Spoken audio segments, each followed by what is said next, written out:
cloud-based communication is up. We're going to be speaking with the CEO of Vonage next. This is Bloomberg.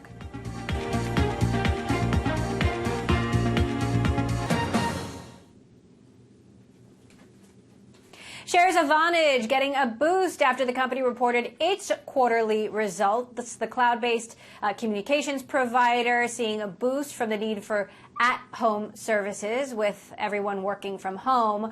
Joining me now is Vonage CEO Alan Masarek on the phone. Alan, thank you so much for joining us. Of course, we last spoke a few years ago when times were different, but obviously the pandemic has in fact been good for your business. Talk about the trends that you're seeing in use.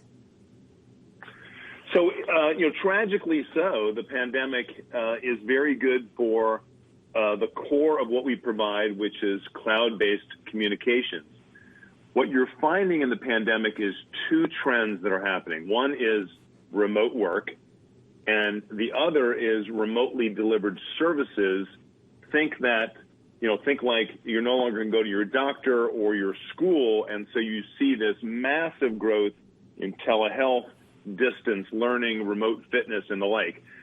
We concentrate on both of those because as a cloud communications provider, as companies sent everyone home, they now are equally productive at home on their communication systems as they were formerly in the office. And we also power all these various remotely delivered services. So that leads to the question, how does your business fare when we come out of the pandemic? Especially, you've got the president talking about reopening the economy, trying to convince more states to do so. If people return to work, what does that mean for Vonage? So it's actually very good for Vonage. We posted an excellent Q1 and gave guidance for the year, which again reflected itself in a healthy stock price appreciation today. These trends about remote work or around remotely delivered services, in our view, are permanent. It doesn't mean people are not going to go back to the office, but in many more numbers, you're going to find companies accepting, if not encouraging, virtualized work environments. And it's not like people aren't going to go back to the doctor, but you're going to see telehealth and the convenience of it, which was already a trend pre-COVID, is going to continue to be a major trend thereafter. This really is a pivot point, in my view, within the communication space where these cloud-based solutions are really going to be the norm more versus the premise-based solutions that have existed for decades. Your telemedicine business has seen a 2,000% increase in video demand, an 800% increase in video demand overall. I can understand that, a lot of these behaviors will remain, but the question is how much?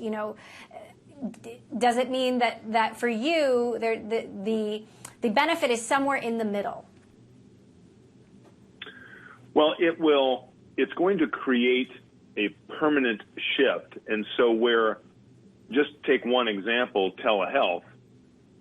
It clearly was a trend in the past. Now, at this moment, it's everything in terms of how we go see the doctor.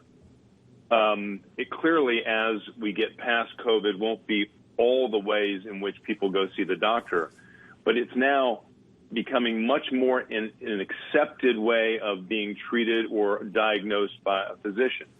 And it's going to have more broad-based appeal. So while you see this immediate spike right now, what we expect is you're going to see this permanent shift across a larger base, which is going to be a net benefit.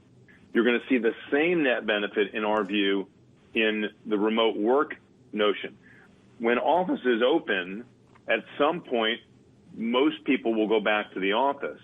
But I think we've all learned a great deal, particularly knowledge workers, about our ability to be productive virtually. And so I think you're going to see far less concentration in office and much more support for a more fully virtualized environment.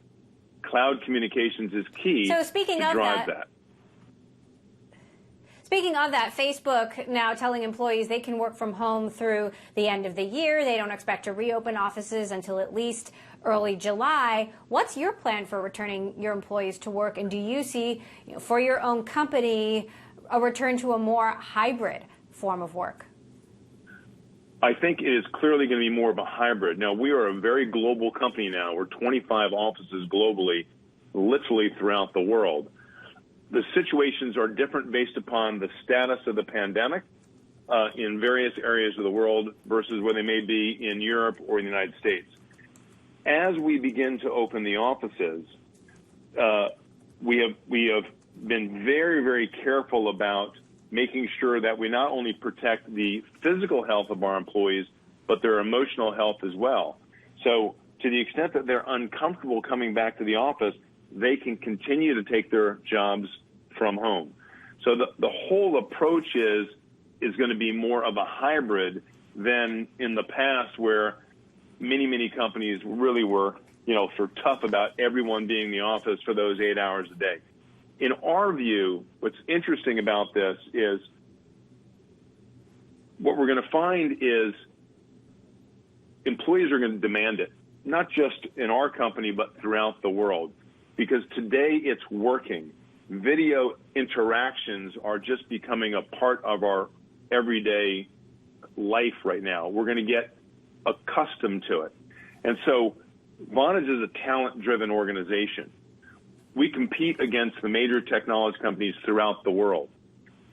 If those people demand and want to work in a more virtualized environment, well, we're going to have to accommodate that. We're going to want to accommodate that because we want to culturally create an environment that attracts the best talent to the organization. All right, Alan Masarek, CEO of Vonage. Interesting to hear your thoughts on where this all goes. Thank you so much for joining us.